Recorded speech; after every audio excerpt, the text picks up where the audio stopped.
Olá, estamos começando o programa Concerto de Ideias de hoje. Obrigada pelo seu carinho e muito obrigada pela sua companhia. No programa de hoje nós vamos falar de um outro tema bastante interessante. Será que a televisão, os programas que passam na televisão, influenciam na construção da identidade do brasileiro? Influenciam no dia a dia das pessoas? Pois é algo bem curioso, né? Porque hoje em dia é difícil você imaginar uma vida sem o uso da televisão, sem usar as tecnologias como a internet, por exemplo. Será que todos esses mecanismos estão impactando a nossa vida? Estão influenciando de alguma forma na maneira como nós nos enxergamos, na maneira como nós somos? Para a gente tentar entender um pouquinho mais sobre esse assunto, temos hoje aqui no Concerto de Ideias uma especialista, uma pesquisadora na área. É a professora Lisbeth Caniati. Seja bem-vinda ao Concerto de Ideias. Muito obrigada, é um prazer estar aqui. É bom tê-la com a gente. A Lisbeth, ela é formada em Publicidade e Propaganda, é mestre em Comunicação e Práticas de Consumo pela Escola Superior de Propaganda e Marketing. E está fazendo agora doutorado na USP, também na área de comunicação, né? Correto. Você é apaixonada por essa área, Lisbeth? Sim, apaixonada. Amo a carreira, a pesquisa, o ensino na comunicação. Bacana. E além dessa formação acadêmica, a Lisbeth também é coordenadora dos cursos de Comunicação Social do NASP Campus Engenheiro Coelho, que envolve aí publicidade, propaganda e rádio e TV. Lisbeth, você fez uma pesquisa vasta na área de ficção televisiva, né? Nós entendemos ficção televisiva como telenovela, por exemplo? Exatamente. A ficção televisiva tem vários formatos e a telenovela é o mais conhecido deles no Brasil, mas as séries também são consideradas ficção televisiva, os seriados, os filmes para a televisão, são vários formatos de ficção. Há uma dúvida que sempre persiste quando a gente conversa com algumas pessoas, sempre vem isso à tona. A telenovela, ela retrata a realidade que a gente vive ou ela cria uma outra realidade? Como é que é essa relação? A resposta é sim para as duas opções. A telenovela, ela se inspira na realidade. Uma dramaturga muito conhecida, Renata Palottini, ela diz que para construir uma história, o autor precisa construir como se fosse uma árvore. O núcleo principal, os núcleos secundários, mas na raiz da árvore está a cosmovisão do autor, o autor no mundo, na realidade, aquilo que ele observa. Então, que legal essa percepção, essa analogia, né, com uma árvore. Exatamente. Isso quer dizer que, independente de ser um trabalho ficcional, ele tem uma raiz naquilo que está ao nosso redor, que o autor percebe no mundo. E, em especial, a telenovela brasileira. Ela tem uma característica que a diferencia de outras telenovelas, como a mexicana, por exemplo, que se considera que a telenovela brasileira é uma telenovela realista. Ela se inspira muito mais na realidade e, às vezes, chega a ser uma crônica do cotidiano, mostrando a cultura do povo, o dia a dia, os alimentos, o ritual do acordar, tomar café com a família ou não, o almoço, como que é. Então, a telenovela, ela em especial, a brasileira, retrata bem a sociedade, mas também cria uma outra sociedade, uma outra percepção de mundo, porque é uma obra ficcional, autoral, de um autor e um grupo de roteiristas. Eu digo que a influência, o impacto, que a gente chama de influência e impacto, é mais bem uma interação, um encontro entre o telespectador e a história que está sendo apresentada. Então, sempre, em certa medida, haverá uma influência. Sim. E quanto mais a ficção se assemelhar ao cotidiano do sujeito ou aquilo que ele está vivendo no momento, mais possibilidades de afinidade e de identificação haverão. Então, por isso, muitas vezes a telenovela brasileira faz muito sucesso com o povo brasileiro, porque ela mostra o cotidiano do brasileiro e ele se identifica com esses dramas, com essas dificuldades, com essas lutas, com essas histórias. Mas não só com o povo brasileiro, né? A telenovela brasileira, ela faz sucesso no mundo todo, né? Exatamente. As nossas novelas produzidas aqui no Brasil, pelas emissoras brasileiras, elas são vendidas para outros países, justamente por conta disso que você acabou de apresentar pra gente, que elas são mais realistas. Isso, você tocou num assunto muito especial. Nas pesquisas que têm se realizado, temos percebido que as produções nacionais, em geral, têm mais sucesso do que as produções importadas. Em Portugal, por exemplo, as telenovelas brasileiras eram muito assistidas. Mas, desde o ano passado, as telenovelas portuguesas, com o fortalecimento da indústria audiovisual de teleficção, foi crescendo, havendo mais telenovelas, e os portugueses começaram a ocupar o horário nobre, e atualmente os brasileiros ficaram para o horário da tarde, por conta dessa identificação do povo com a sua cultura local, com produções nacionais. Mas ainda assim, a gente vê que o sucesso das telenovelas brasileiras vai ao mundo inteiro, ou das séries americanas, no mundo inteiro também. Então, o que faz com que sujeitos do mundo inteiro se identifiquem com uma ficção produzida num lugar muito distante?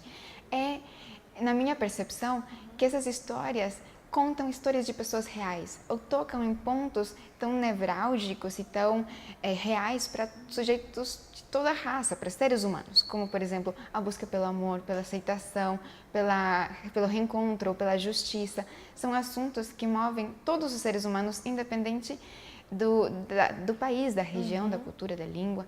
E o melodrama, que é um macrogênero que está muito presente na telenovela e também em outras produções audiovisuais, em séries, mesmo que sejam séries de ficção científica ou séries de policiais, há uma matriz melodramática que move esses sentimentos, que traz esses elementos, que faz com que todos os sujeitos se identifiquem. Você falou sobre melodrama e que a característica da telenovela brasileira é muito realista, né? Diferente, por exemplo, de uma novela mexicana. Né? Dá pra gente fazer uma análise rapidinho aí? Quais são as características que diferenciam a telenovela brasileira de uma telenovela estrangeira, por exemplo? Claro, a mexicana, que é uma outra matriz, são, digamos, os dois principais polos de produção na América Latina, o México e o Brasil. As diferenças são que o Brasil tem fala mais do cotidiano, se aproxima mais dos problemas reais das pessoas ou da situação política, econômica do país, é retratado de forma mais intencional na telenovela pelos autores, isso numa atitude bastante política dos autores de se posicionar em relação a certos assuntos. Já a mexicana, ela se foca mais no drama, nos sentimentos, no amor versus o ódio, a justiça versus a injustiça, é mais polarizada. Como que se dá essa questão da construção da identidade de pessoas, de grupos, a partir de uma telenovela ou de uma série televisiva? Perfeito. Quando a gente fala de identidade, eu penso em especial nos jovens, que é um momento de construção de quem sou eu, afinal de contas, né? Se distanciam dos pais, se aproximam do mundo adulto, então pensam, eu sou como meus pais, eu tenho a mesma religião deles, a mesma identidade deles, ou sou diferente? Como é que vai ser? E na indústria audiovisual, nos meios de comunicação, há um repositório de imagens, de referências muito grande, que, como você mencionou no início da entrevista, nós estamos nesse universo midiático, totalmente atravessados por mídias. E na ficção é um momento em que o jovem se encontra com vários modelos e escolhe até muitas vezes aquilo que assiste pelos seus interesses, pela sua identificação. Por exemplo, gosto disso dessa série porque eu gosto muito dessa personagem, gostaria de ser assim. E há uma identificação, há uma projeção. Ou muitas vezes a pessoa escolhe assistir por uma outra razão, você também levantou as questões de qualidade técnica, narrativa, isso pode chamar muita atenção e ser a razão pela qual essa série é escolhida para ser assistida. Mas aí há outros elementos, ou personagens, ou papéis sociais que o sujeito pode dizer, eu sou diferente dessa pessoa, eu não quero ser assim na verdade. Então é um momento de encontro onde a gente constrói sua identidade pelo encontro com o outro. Eu sou como esse outro, eu quero ser diferente desse outro. Faz uma reflexão e toma uma decisão aí nesse momento. Exatamente. Ok, bacana. É legal ter a Lisbeth aqui, porque como eu já falei no começo, ela é coordenadora dos cursos de comunicação social, né, que envolve rádio, TV e publicidade e propaganda. E esses cursos, eles são responsáveis pela produção do Concerto de Ideias, que é o programa que a gente está fazendo aqui hoje, juntamente com o curso de jornalismo. Então, a gente também forma aqui no NASP alunos capacitados e preparados para produções audiovisuais, né? Então, o perfil do curso de rádio e TV, por exemplo, vai muito nessa linha, né, Lisbeth? Precisamente. É uma satisfação trabalhar com o curso de comunicação, rádio e TV, em especial neste programa, onde os alunos colocam em prática aquilo que aprendem e eles, como você colocou, são habilitados também para produzir obras autorais, ficcionais. E o mais interessante é que eles... pelo perfil dos nossos alunos, a gente tem visto que eles buscam transmitir os valores bíblicos cristãos que aprendem aqui na faculdade, ou que trazem da sua família, da sua formação. Tem uma preocupação social muito atenuada, acentuada, e eles transmitem isso nas propostas que fazem na sala de aula, nos projetos práticos. Isso é muito bacana. A gente sente muito isso dos alunos, né?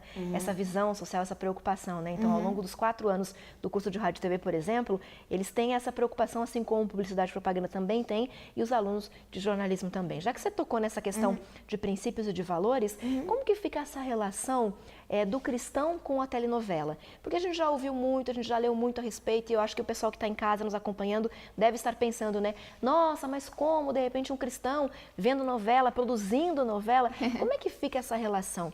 É permitido, não é? É certo, é errado, faz bem, faz mal? E aí, Lisbeth, o que a gente pode falar para o pessoal de casa? Ah, que legal. Eu digo que o mais importante é desenvolver um senso crítico e reflexivo sobre o nosso estar no mundo, como profissionais, como produtores culturais ou como receptores, como sujeitos que assistimos, consumimos produtos ficcionais. E há certos programas que têm um peso sobre certas temáticas que podem questionar sobre os nossos princípios. Há outros programas que têm temáticas mais abrangentes. Então, eu diria que o mais importante é fazer uma curadoria, uma seleção apropriada sobre aquilo. Uma análise, pensar direitinho. Como educadores, claro que a gente prioriza a reflexão, o desenvolvimento do senso crítico.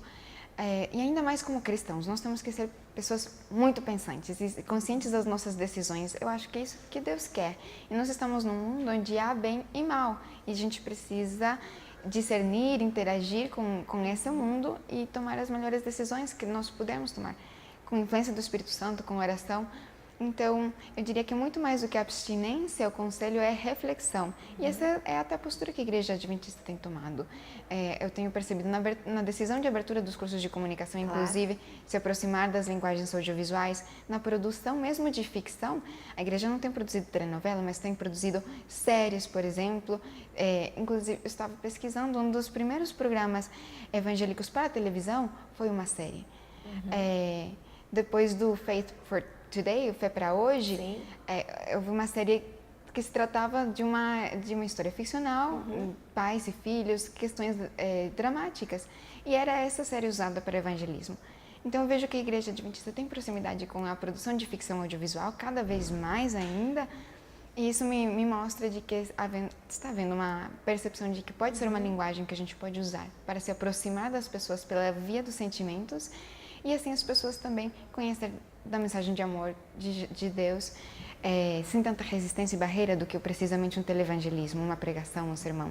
Legal. É importante a gente destacar o que a gente já falou outras vezes aqui no Conceito de Ideias, com outros entrevistados, a própria Lisbeth também já esteve com a gente aqui numa outra oportunidade, que a preocupação não é com relação à plataforma, né? Mas sim com relação ao conteúdo, né? Então, televisão, internet, rádio, se a gente trabalhar a formação de profissionais conscientes da capacidade, do poder de alcance que tem essas mídias, né, para que possam ser utilizadas para levar uma boa mensagem, uma mensagem educativa, uma mensagem construtiva, uma mensagem talvez evangelística, por que não uma telenovela, continuar uma série dentro da linha que a igreja tem produzido, para que a gente possa expandir, né, os horizontes dessa mensagem e chegar aonde outras pessoas que de repente não teriam acesso a ela se não fosse por meio de uma televisão, como a Novo Tempo, por exemplo, ou da internet também. Obrigada pela conversa, Lisbeth. Seja sempre muito bem-vinda ao Conceito de Ideias. Um prazer estar aqui. Muito obrigada.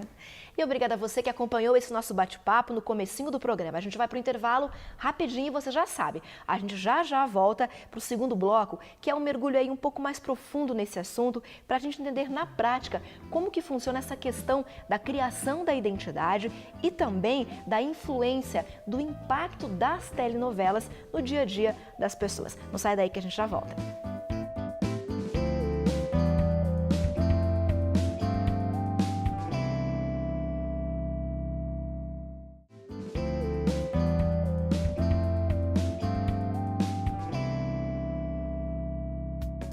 O Conceito de Ideias já está de volta com o programa sobre ficção televisiva. Você já fez contato conosco por meio das redes sociais? Estamos esperando o seu recadinho, o seu comentário, a sua participação é sempre muito bem-vinda e sempre muito importante para nós que fazemos o Conceito de Ideias cada vez mais e melhor para você que nos acompanha. No programa de hoje fizemos no primeiro bloco uma entrevista com uma especialista nessa área e agora no segundo bloco a gente vai fazer um mergulho um pouquinho mais profundo nesse assunto. Por isso, a gente vai conversar aqui com a Aira Anoroso. Tudo bom, Aira? tudo bom? O que o pessoal vai acompanhar, o pessoal que está em casa, nesse mergulho que a gente faz no segundo bloco? Nós fomos conhecer algumas histórias bem interessantes. E aí vai ficar a dúvida para você continuar nos acompanhando. Será mesmo que as telenovelas e as séries, elas influenciam mesmo na nossa vida? E aí, será que influenciam? Acompanha com a gente então agora o Concerto de Ideias. Tudo bem com vocês? Tudo bem, Tudo bem. tudo bem. Tudo bem. Então, com quantos anos o Leonardo Filho já está? Tá com 1 ano e meio. E vocês têm TV em casa? Não. Não temos. Não temos. Quando vocês eram mais novos, talvez quando criança ou adolescente, vocês assistiam TV? Tinha e assistia bastante, eu acho que até mais do que seria necessário, né? Eu vim de uma família que usava bastante a TV e você acabava pulando de um programa para o outro e quando você via já se passava horas na frente da TV. Quando você era criança, você assistia televisão? Tinha TV em casa, você e seu esposo? Nós não tínhamos TV. Em algum momento da nossa história eu me lembro de termos tido uma TV preto e branco ainda. Isso é chato falar porque dá para calcular a minha idade, né? Mas eu vivia realmente no sítio e nossas brincadeiras estavam completamente relacionadas a tudo que existia com animais, com plantas, com jogar futebol. Então era uma realidade completamente diferente, né? Então a gente realmente não tinha TV. E na família do meu esposo, que é uma família grande, são 5 irmãos, também eles não tinham TV. Existe uma explicação do porquê as crianças parecem gostar tanto de assistir TV? Um fator é o fato de que a televisão, todas essas mídias hoje, elas têm muita cor, muito brilho, né? Cada vez mais elas estão sendo feitas de uma maneira que parece real, verdadeiro. E isso chama muito a atenção das crianças, chama a atenção dos adultos e, consequentemente, chama a atenção das crianças. A outra razão é que todas essas tecnologias, elas estão sendo feitas exclusivamente para chamar a atenção de crianças ou de adultos. Então, todos esses materiais, eles têm alguns tipos de informações que fazem com que as crianças fiquem mais interessadas por eles. Com as mudanças na configuração familiar, com as longas jornadas de trabalho, a falta de tempo e muitas vezes de recursos para oferecer outros tipos de entretenimento, a televisão se tornou a forma de socialização mais comum para as crianças. Dessa forma, ela se torna uma babá de baixíssimo custo, já que está presente na maioria dos lares brasileiros. A televisão se tornou uma companhia para as crianças. Sabemos hoje em dia que a televisão ela é usada muito como entretenimento para as crianças. De que forma vocês pensam em substituir esse entretenimento para o Leonardo? Olha, Letícia, eu acredito que existem muitas formas, né, da gente promover atividade recreativa com a criança, uma atividade lúdica com a criança, que não envolva televisão ou algum equipamento eletrônico. Na verdade, a gente lê bastante sobre o assunto, né? E a gente vê que tem sido uma dificuldade muito grande hoje para os pais que, uma vez iniciado, né, logo bebezinho, no mundo eletrônico, e mídia, televisão e tudo mais, relação à atenção, déficit de atenção, coisas que lemos sobre educação nos convencem, então, de que não é a melhor forma. Essas atividades lúdicas seriam uma alternativa de entretenimento para o Aaron? Eu acredito que é fundamental a gente dar atividades para que a criança se sinta ocupada e eu acredito que o lúdico faz com que ela seja mais criativa. Muitas pessoas acreditam que expor as crianças a muitas horas na frente da televisão faz mal, principalmente ao psicológico delas. Essa afirmação é verdadeira? O que acontece com as crianças? Elas ainda não têm a formação adequada do seu cérebro, a maturação necessária. Então, quando você expõe a criança durante muito tempo à televisão ou a qualquer instrumento tecnológico, você vai ter ela absorvendo todo esse conteúdo sem poder avaliar da maneira adequada ou ter condições de avaliar.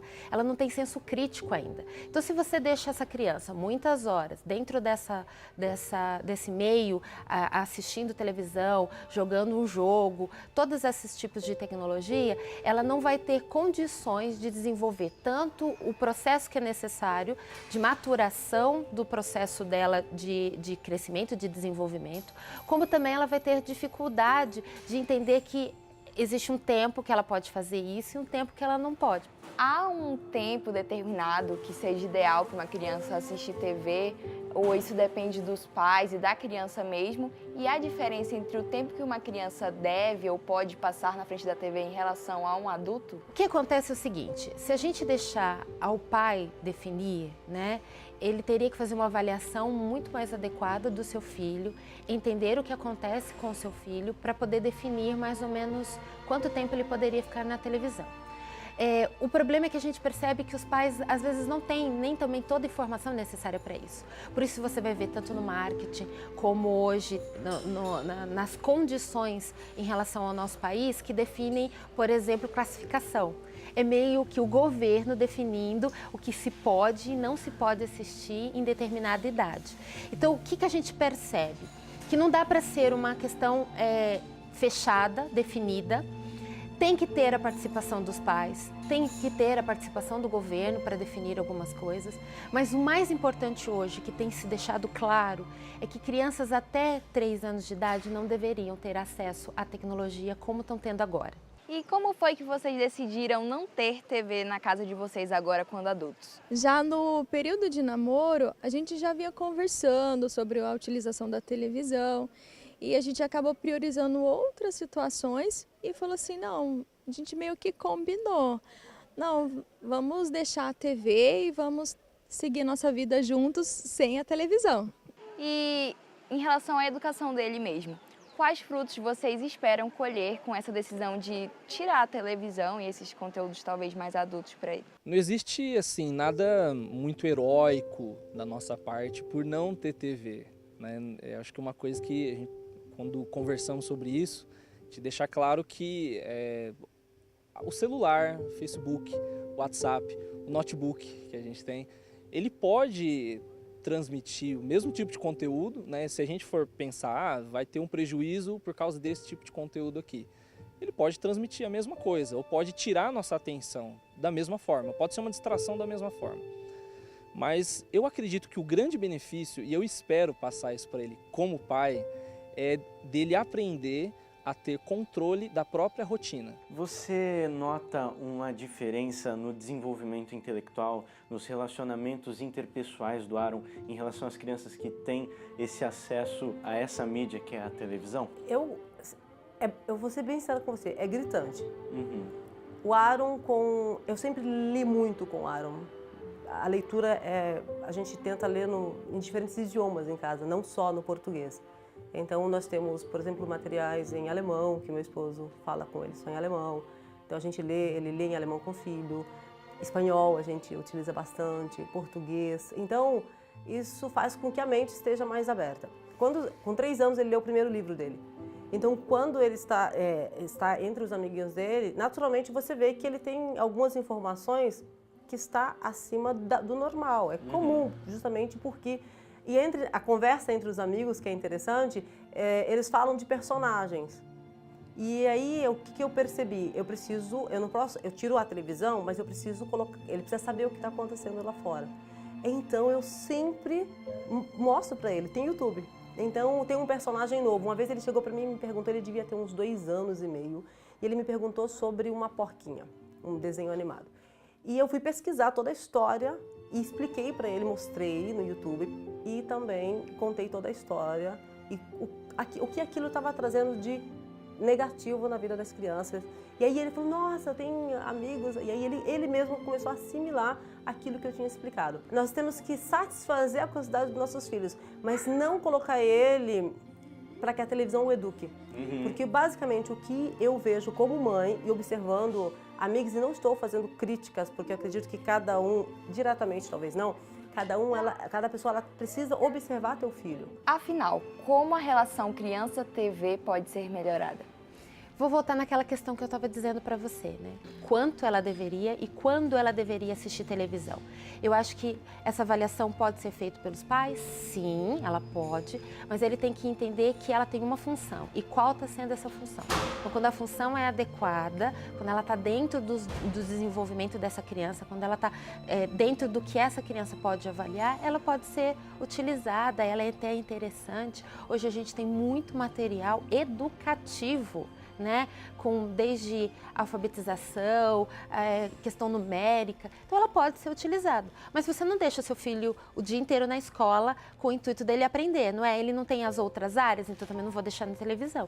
Então a ideia é, qual está sendo essa função para a criança? Então se eu consigo visualizar qual é a função que ela vai exercer na vida dessa criança, eu consigo fazer um relacionamento entre criança e TV da maneira mais adequada. Né? Agora, se eu não sei, então é melhor eu retirar, porque aí a televisão está ocupando provavelmente uma função que deveria estar sendo ocupada por outra coisa, ou uma atividade de brincadeira, ou uma pessoa, então aí eu deveria olhar com mais critério para isso. Agora, a gente sabe muito bem que as crianças tinham antigamente um desenvolvimento muito melhor, o processo dela de maturação, diminuição desses problemas como atenção, concentração, quando elas tinham a possibilidade de brincar ao ar livre, quando elas brincavam com bola, quando elas brincavam com árvore. Então eu acho que a gente não pode trocar a atividade que as crianças têm que desenvolver para o raciocínio delas, o desenvolvimento delas, por televisão. Então quando eu consigo fazer essa média, aí tem uma relação legal entre televisão e criança.